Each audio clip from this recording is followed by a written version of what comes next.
US President Joe Biden says he doesn't know whether Israel's Prime Minister is holding up a peace deal in the Middle East to influence the outcome of the US election.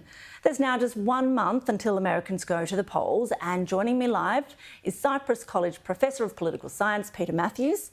Professor, thanks for joining me. Do you believe the escalating situation in the Middle East could have an impact on the election outcome? Thank you for having me here. It's quite an interesting question. But we do know that Prime Minister Netanyahu has been actually favoring, I think he favors probably President Trump in a sense, because not only did he meet with him at Mar-a-Lago and we talked about issues, but also, President Trump actually allowed Israel to actually move the American embassy to Jerusalem.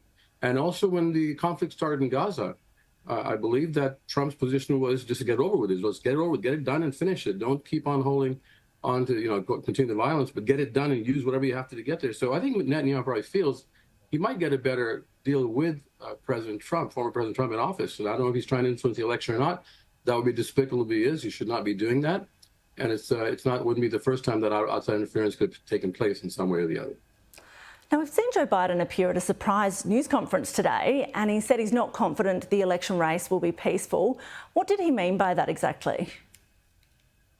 Well, he's concerned about some of the violent rhetoric that's been going around, not only just among regular campaigners at times in the trenches, but also elected officials, people or running for office. For example, Senator Tom Cotton, he urged, he said, if the protesters get in your way, just throw them off a bridge. They're blocking the bridge, throw them off the bridge. That's violent rhetoric and not good. And Carrie Lake, the Senate candidate in Arizona, she said that we should strap on your Glock for the presidential election. That's a gun. People should not be talking that way, especially leaders who are in high positions and get a lot of coverage. And that's what I think that he was talking about, the danger of violence erupting during the election or after the election. We don't know. And do you believe there is a legitimate risk of violence from extremists, as he's suggesting? Absolutely, there is a legitimate risk of that, and we should be vigilant on that. The law enforcement should be ready to deal with that severely and put it down and stop it from happening even.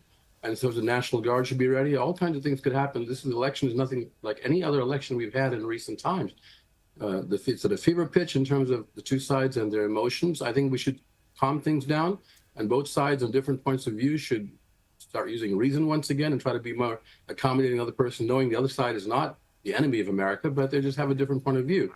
Discuss and debate issues civilly and accept the outcome. Most importantly, the outcome of the election has to be accepted by either side. Whoever loses should accept it and not challenge it and delegitimize the system, as happened back in 2020.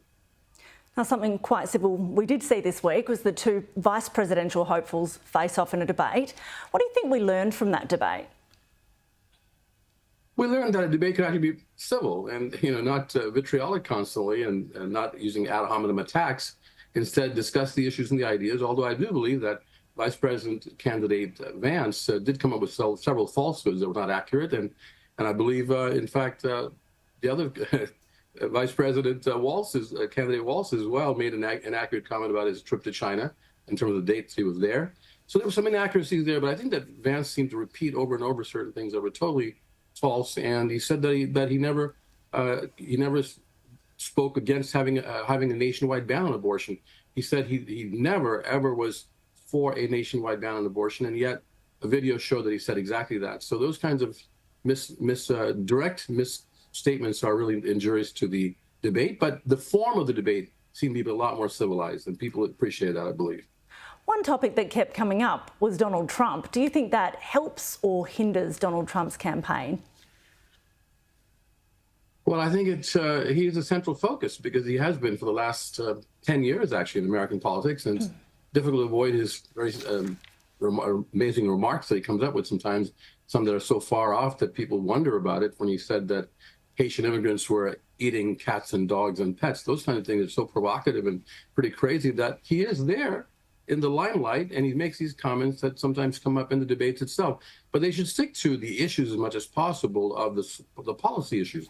Both sides should be debating that and seeing which would work better, which issues have worked better in the past when they were implemented, and look at the data and go that way. But of course, debates involve feelings as well as thoughts. It's not just thoughts, it's emotions as well.